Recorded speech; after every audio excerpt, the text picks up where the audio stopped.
بسم الله الرحمن الرحيم الحمد لله رب العالمين وصلى الله وسلم وبارك على سيدنا ونبينا وحبيبنا محمد ختم الأنبياء والمرسلين إمام المتقين الهادي إلى صراط مستقيم وعلى آله وأصحابه وسلم تسليما كثيرا. قال الإمام حسن بن عمار الشرنبلالي رحمه الله تعالى ونفعنا بعلومه. فصل في إسقاط الصلاة والصوم.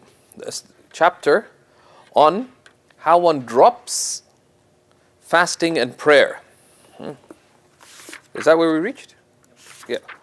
So, and the relationship between this and what's before is that we looked in the last section at the sick person. Now, what is the most serious sickness? Death. So someone dies and we looked at sickness that becomes so bad that you could not pray. Right? So now, what if the sick person died and they had prayers left? That kind of person has an excuse. But the same applies if someone had make-up prayers left, right? And this occurs before the issue of making up missed prayers. And the ulama differ on where they put this section. Does it come after the person who's sick, or does it come after making up missed prayers?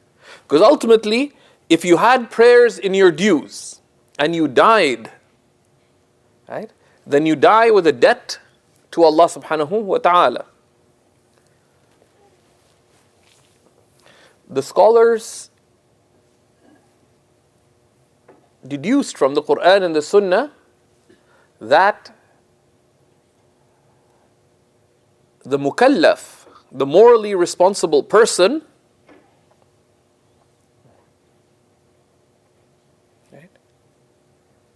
has rights, has responsibilities that they owe Allah. They have responsibilities that they owe Allah's creation. These are huquq. Huquq. Right? The mukallaf, right? The person responsible has things that they owe Allah, and there's things that they owe His creation. And these are rights. Right? You must pray. That is a right Allah has over you. It's a responsibility you have. It's a right Allah has over you, a responsibility you have. You must provide for your wife as a husband. That's a responsibility. And there's some responsibilities are material, others are non-material. So all these rights of others, responsibilities you have, you bear them. Where do you bear them? This is called the dhimma. Right? The dhimma. Dhal mim ta marbuta. Al-dhimma. And they refer to the dhimma as being wi'a'un ma'nawi. تجتمع فيه الحقوق. It is a intangible container. It's a vessel in which rights and responsibilities accrue or are collected.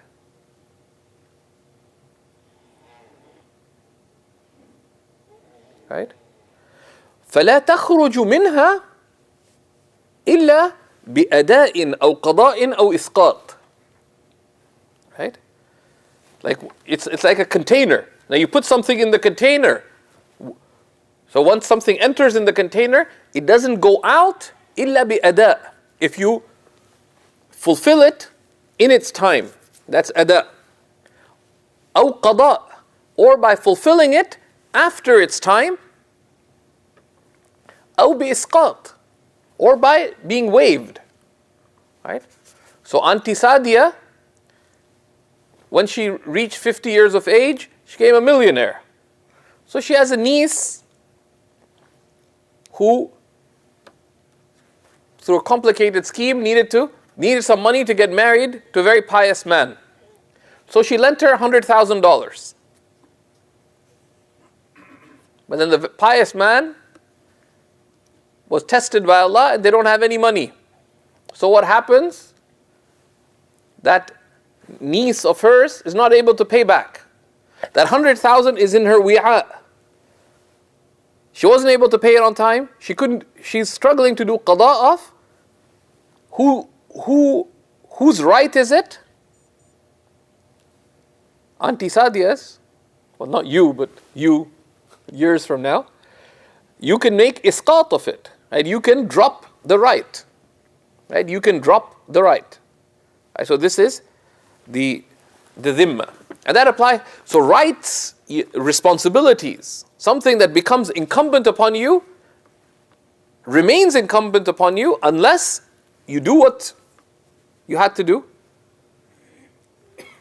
Ada, qada, isqat. Or they waive it. And there's merits of waiving what's owed by others, right?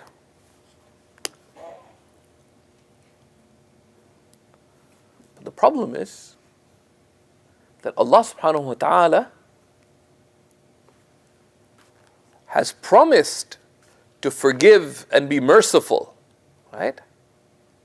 But He has not absolved us of unfulfilled rights.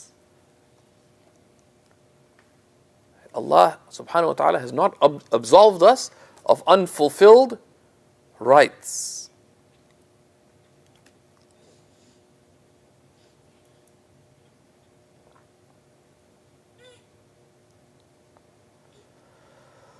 So this is a very serious situation to be, right? Like so, Sadia's niece respects her, and she feels really guilty in front of Auntie Sadia because she owes her. Anyone with a conscience, if you owe somebody, you feel guilty that you haven't fulfilled their rights. In the old days, people used to hide in their homes if they felt that if they owed people money, because of the shame. So the fuqaha discussed that if someone owes you money, and they're hiding in their house, to what extent can you sit at their, wait for them outside their house? And there's fiqh of it. Fiqh of waiting for the debtor, because they have to leave the house. In the old days, even corrupt people go and pray in congregation. Right? So there's fiqh. Can you, because if you sit at the door, they won't leave for congregational prayer. And so on. So there's a fiqh of how close can you sit, because then, because their women may want to leave the house and they may feel, so there's a fiqh of it. But the right of Allah being unfulfilled is a grave matter. Someone dies, so this is what He will tell us, right? So He tells us, إذا مات المريض ولم يقدر على الصلاة بالإيماء لا يلزمه الإيصاء بها. If the sick person dies and they were unable to pray even with head movements, and that inability lasted, right? Or not, right? وإن قلت, right? Even if the inability was brief. So they weren't able to pray for less than 6 prayers. And there's different opinion on that one. Then they are not responsible to make wasiyah, to include it in their bequest, that I have prayers that I owe. Right? If they're missed out of inability, and the inability lasted and they died, even if the inability was less than 6 days. less than 6 prayers. وَكَذَا الصَّوْمِ, and likewise fasting. If one was unable to fast due to sickness and one died, and one was not well for a sufficient number of days to have made it up, then in this case you don't have to include it in your bequest that I have missing prayers, I have missing fasts. Right? وإن أفطر فيه المسافر والمريض وماتا قبل الإقامة والصحة. Right? Right? Now, وكذا الصوم. Right? إن أفطر فيه المسافر والمريض. Right? And likewise the fasting if the traveling person or the sick person broke their fast. Because the traveling person has an excuse. Is it obligatory for the traveling person to fast? Is it obligatory for the traveling person to fast?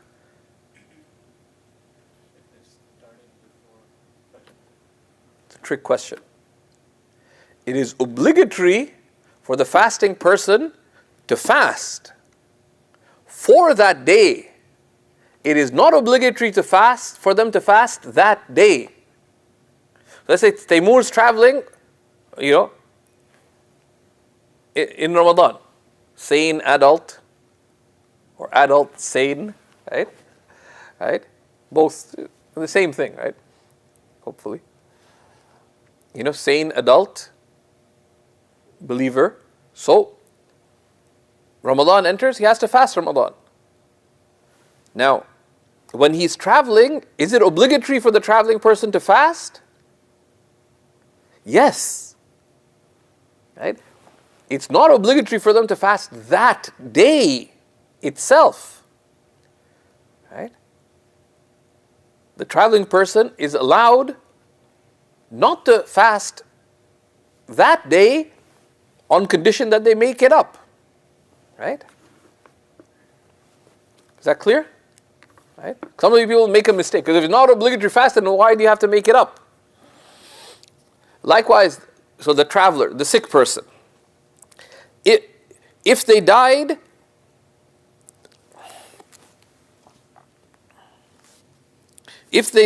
before becoming resident, in the case of the traveler, and before health, in the case of the sick person, وَعَلَيْهِ الْوَصِيَّةُ بِمَا قَدَرَ عَلَيْهِ, one must leave in one's bequest, to expiate for the extent that one was able to, right? So let's say someone was temporarily paralyzed in an accident, so they missed 4 prayers, but then they got better, so they missed Fajr, Dhuhr,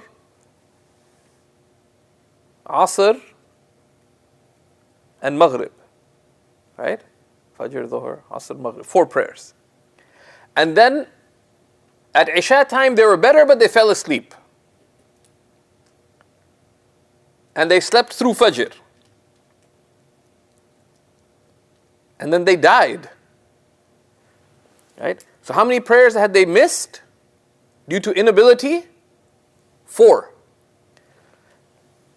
But they were well for 2 prayers. Right? Which they hadn't prayed. So those 2, one has to make a bequest for. Right? In our case, sick person, hospitalized, wasn't able to pray. They're paralyzed, they couldn't pray with head movements. Fajr, Dhuhr, Asr, Maghrib. Then they got better, but they fell asleep. So they missed Isha and Fajr. And then they're having breakfast, and they're updating their will. They're a pious person. They're updating their will. But then the nurse accidentally did a stretching exercise with a knife in her hand, and the guy died. She'd been watching Ertugrul too much. So she did a flick move that she'd been practicing, and poor sick person died. Rahmatullahi alayhi. We'll read the Fatiha after the class.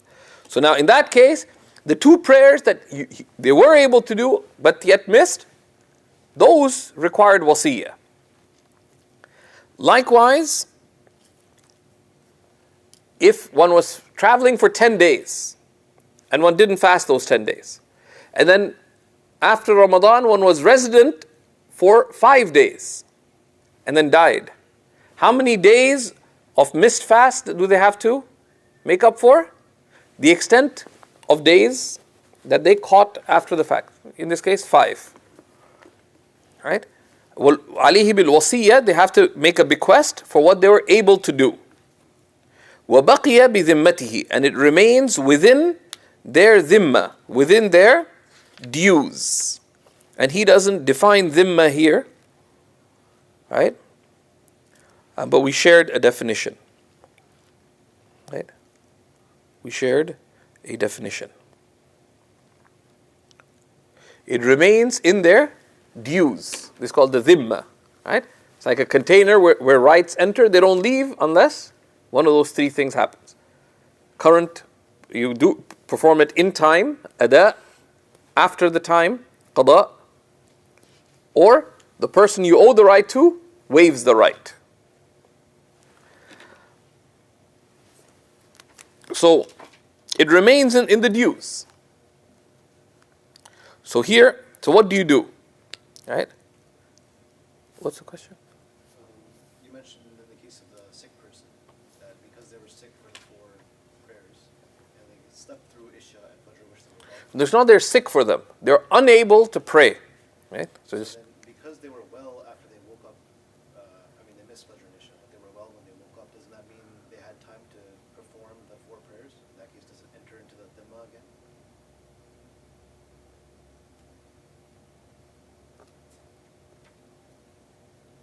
no, so there's no, so they would have to, no, it's only the 2 prayers that would be due. In the case given, Isha and Fajr. Right? There's some legal discussion about that if they missed less than 6 prayers, due to not being able to pray with head movements, and then they got better for a brief amount of time, do they have to make all those up? Like in this case, that's why I chose 4. Right? And they're well for Maghrib and Isha. They'd only have to pray Maghrib and Isha. One of the adab with sick people, right, or terminally ill people, and I always have these kind of challenging cases to deal with, is that you don't trouble the sick person and you don't trouble the family of the sick person. That one of the most important ways of consolation is to give them consoling guidance. Consoling guidance. And that's tricky. Because they're dying. It's not a very materially, but because when one has to discuss issues with them, right? Someone's got cancer. So you can't say, well, 70% chance you're going to die. If those happen, so you have to, and that's one of the things one has to learn carefully, right? And those are cases where, proper company of teachers is one learns these things, right? And gains trust from one's teachers, so they share the cases that they deal with. But if one doesn't establish relationships of trust with teachers, then one only has a very superficial benefiting from them. And these life cases are very, very important. And it's also important to, Imam Zayd emphasizes to also people who, to observe, and ideally people should mentor under people who deal actively in the community, right? Just to see how they handle those things. And that's one of the benefits of the suhbah of the mashayikh for talabat al-ilm, for students of knowledge, to observe what issues they deal with, to spend time with them. And one should find excuses to spend time with them. Even when ulama are meeting, if one can somehow straggle in to see what kinds of issues they discuss. And there's many things that Sheikh Omar Qureshi was bringing up in our conversations that I wished other people were hearing, but other people weren't there. That's one of the things that that if you can be the church mouse when religious socializing is happening, then be the mouse, right? So someone dies. So now we reach the situation, someone dies. They have some prayers that they were able to do and they didn't get done. Right? So they have some prayers in their dues. They did not include them. So then what happens? So here he's quite brief. Imam Shurumbulali usually is much clearer than this. Right? Is usually much clearer than this. Right? So if you died without having had the ability to make up prayers that you hadn't done, right, as a sick person, then those prayers you're absolved from. Like in the case of someone who died in a state of paralysis. But then when you regained ability, you have to make up those that you regained ability for. In obvious case, people when they're very sick, sometimes they sleep through things, right? When you are able to, it's obligatory for you to make a wasiyah. And this is the high degrees of harm that we experience as a community when, we don't have services for people who are dying, etc. Right? And where people they should know these rulings and should learn how to apply them in those end-of-life cases to be able to provide consolation for families. Right? And you don't have to become a sheikh. Right? Let's say Brother Bakr is here, you're not going to be a sheikh. But learn the fiqh related to death and dying well, and work with an organization. You make yourself available, at certain hours to provide advice for families really well. Right? مَنِ اسْتَطَاعَ مِنْكُمْ أَنْ يَنْفَعَ أَخَاهُ بِشَيْءٍ فَلْيَفْعَلْ. Whoever, if he is able to benefit others with something, let them do so. And this is one of the areas where many of you attending, both here and online, learn باب مما فيه نفع للناس. Learn a section that there's clear benefit for people, master it under teachers, and be able to benefit people. Right? One of the brothers who comes regularly to the hub, may Allah preserve him, his father retired and he handles janazas at one of the local masjids, one of the main local masjids. And he learned the section really well. I was just standing observing a washing. I was like, and he was being very humble with me, even though he was much older. He says, Sheikh Faraz, now we do this. And I was observing what he was doing, and he had not only like Maraq al-Falah level details, but there's other things that the ulama mention are adab and better way of doing it, etc. And you could see the fiqh. I was like, that was beautiful. I hugged him before the family of the deceased because it was a demonstration. And he's not a scholar or a student of knowledge, but that's knowledge applied for the benefit of the community. So now, the asl is that someone leaves a wasiyah. This is derivative. Similarly, if someone was sick, they had fasts. This is assuming that someone entered sickness with no qada. Right? Nothing in their dues. Someone was sick for 10 days, they didn't fast,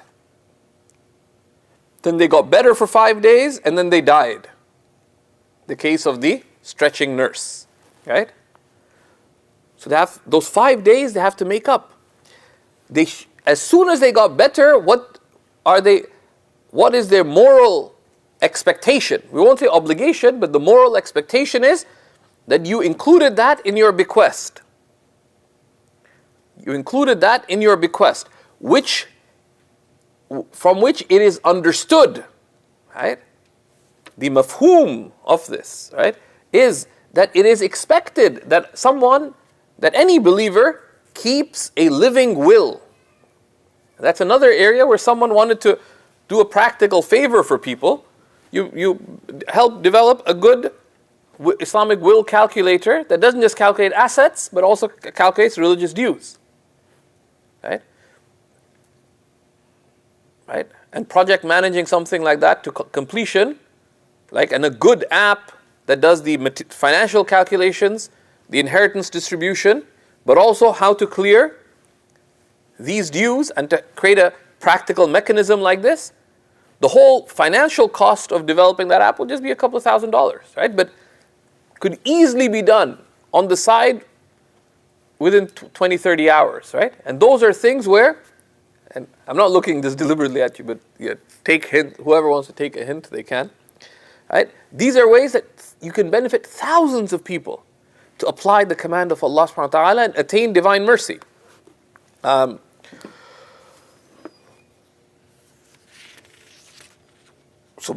Now, they were obligated to leave it in their bequest, and it can be taken from up to a third of their bequest, from their wasiyah. You know, their inheritance, which is called the tarika, because that's what you have left behind from tark. You know, their inheritance, you can specify up to 1/3 of it. You have maximum 1/3 discretion. Maximum 1/3 discretion. That's the wasiyah. And there's principles of that, the most important of which, لا وصية لوارث. You cannot give any bequest to someone who's an inheritor. The inheritance is divided, is pre-apportioned in Islam by Allah subhanahu wa ta'ala. Right? The legal cause of the division being that way is the divine command. It's a hukum ta'abbudi. We can discern some potential wisdoms in it. It's a hukum ta'abbudi. Right? It's not maqis alayhi.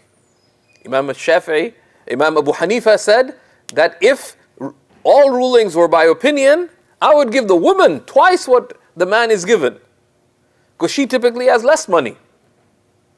And I would require ghusl from urine and excrement because they're tangible filth, and just wudu from other things because they're intangible filth. And I would say that you wipe the bottom of the khuf because it gets dirty, not the top of the khuf. And he mentioned many other things, that it was up to me, and it was just mere opinion, but pointing to that not all rulings are based on qiyas, on analogy. The ruling's basis is ta'abbud. It is divinely ordained in this way, and it's not on the basis of legal reasoning. You can discern wisdoms from it, but those wisdoms are speculative and they're not of legal consequence. Right? Such that if the wisdom is not manifest, the ruling is unchanged. Anyways, so now if what? Didn't we say that the qada is obligatory for someone who is sick if it doesn't exceed 5 prayer, and beyond 5 prayer, then he has no qada to do for someone who is sick, and he is unable to do 2 prayer with imam? So what's the question? So when you talked about the 5 days, person being sick 5 No, days, you wouldn't have to make... No, 5 prayers. We're talking about fasting. Someone who's sick, there's the case of sickness. If someone was sick 5 days, 10 days, and they didn't fast, and then they're better for 5 days, then they only have 5 days of fast to make up. Because of the 10, they only had 5 days where they're able to make up fasts. In the case of prayers, right, if one died in a state of inability, assuming one had no previous makeups to do, one got sick and missed a few prayers, and then died. Even if one missed less than 6 prayers, 4 prayers, and they died, do you have to make wasiyah for these? No. If it's less than 5. No. Who said that?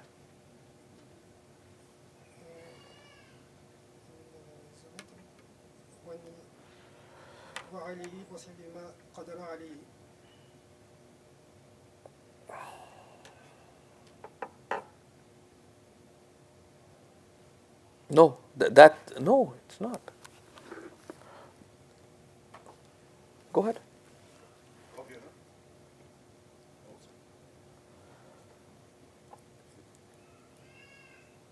What's the question? So, there's two separate rulings. إذا مات المريض ولم يقدر على الصلاة. First rulings of the prayer. بالإيماء لا يلزمه الإيصاء بها وإن قلت. Right? One doesn't have to make bequests of them, even if they're a few. وكذا الصوم إن أفطر فيه المسافر المريض ومات قبل الإقامة والصحة. وعليه الوصية بما قدر عليه. Right? This is related to the fasting. Right? This is related to fasting, not to the prayer. Right? So if someone, so the case, they missed Fajr, Dhuhr, Asr, Maghrib. They're better at Isha time. So they had their family, the family came over, watched them, etc. So they're fine for an hour and then they fell asleep. In an hour you could have prayed the 4 prayers. Do you have to make wasiyah for the 4 prayers? No, you don't. But there is, as we mentioned, difference of opinion on that.